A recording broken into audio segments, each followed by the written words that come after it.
Multiplicar embajadas en África y cerrar consulados que atienden a miles de nicaragüenses en Estados Unidos y otros países de la región. Sí, eso está pasando en Nicaragua. Hoy te vamos a explicar cómo funciona la errática y disparatada política exterior de la dictadura de Daniel Ortega. Y empezamos con un ejemplo. ¿Alguno de ustedes podría ubicar en el mapa a Zimbabue?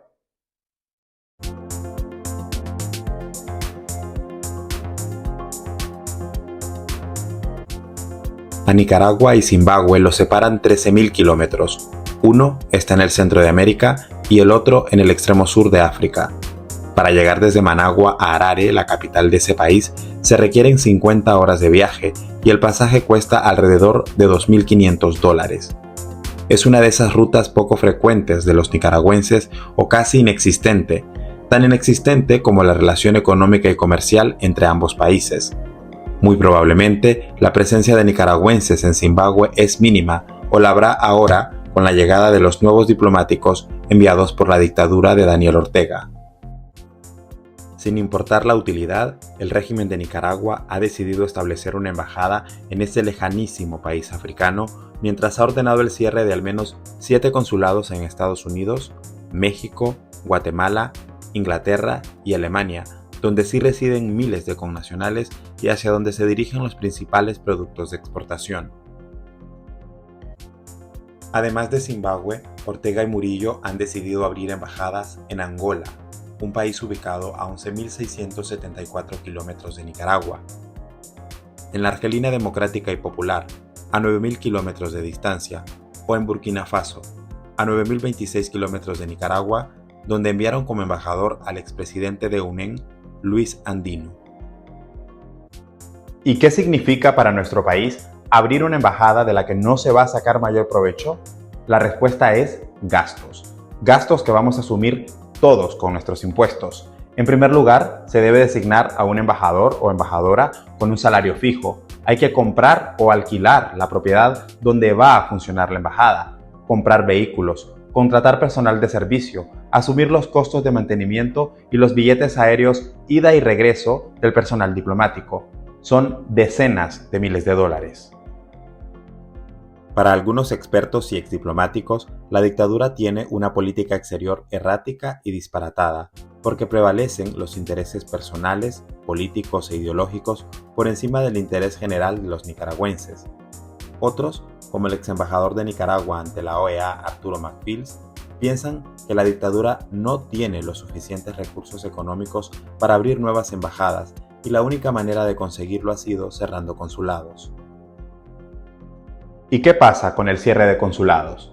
Un consulado es la representación de la administración pública de un país en territorio extranjero y su misión principal es la protección de sus ciudadanos. Allí, por ejemplo, podemos acudir para realizar trámites como la renovación de nuestro pasaporte o la apostilla de documentos, pero Ortega y Murillo los están cerrando en ciudades y países donde hay más presencia de nicaragüenses, como por ejemplo Estados Unidos. En los últimos 3 años, cerca de 500.000 de nicaragüenses han emigrado a los Estados Unidos. Se suman a los más de 400.000 nicas que ya estaban censados en ese país antes de 2020.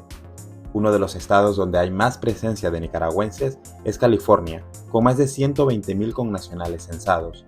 Allí, el régimen ordenó el cierre del consulado en Los Ángeles y el de San Francisco, sin cerrar oficialmente, ha dejado de atender al público. También cerró el de Houston, en Texas, y el de Nueva Orleans, en Luisiana. Para poder realizar sus trámites, los nicaragüenses ahora deben dirigirse a las sedes en Miami, Nueva York o Washington, al otro lado de los Estados Unidos. Los nicaragüenses han rechazado el cierre de consulados y exigen su reapertura porque se sienten desamparados por un gobierno cuando se han convertido en uno de los principales pilares de la economía con el envío de miles de millones de dólares en concepto de remesas.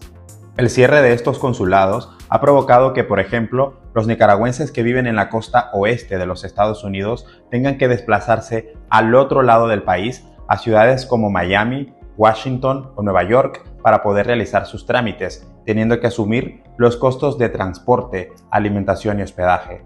Algunos han estimado que el gasto es de hasta $500 por viaje, sin tener en cuenta la pérdida de hasta 1 o 2 días de trabajo.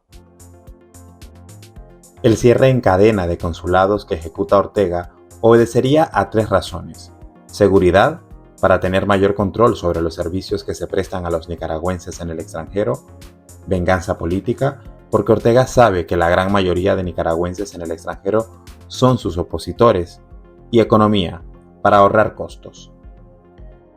En conclusión, la razón de ser de un consulado es la atención y protección del nicaragüense en el extranjero, mientras que nuestras embajadas están para los contactos políticos o la promoción de inversiones. Por ahora, Ortega y Murillo, con sus acciones, continúan demostrando que les interesa más su juego político que la protección de sus ciudadanos.